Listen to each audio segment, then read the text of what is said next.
అందరికీ నమస్కారం అండి.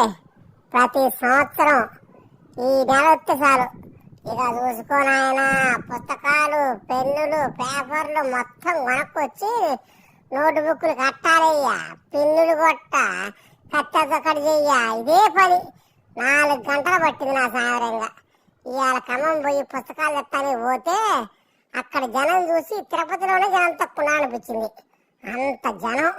ఓ చదువులు, వీళ్ళందరూ కలెక్టర్లు అవుతారు, మరి ఇంజనీర్లు అవుతారు. కానీ ఇక అట్టాలయ్యా, పెన్నులు కొట్ట, పేర్లు రాయ, సెక్షన్లు రాయ, గ్రూపులు రాయ.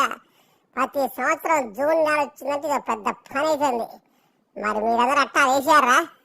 మీ పిల్లగాళ్ళందరినీ బడికి పంపించారా? బాటిళ్ళు కొనా, బ్యాగులు కొనా, యూనిఫాములు కొనా? ఓ నాయనా, ఎట్టగాలిపోయిందో ఏందో.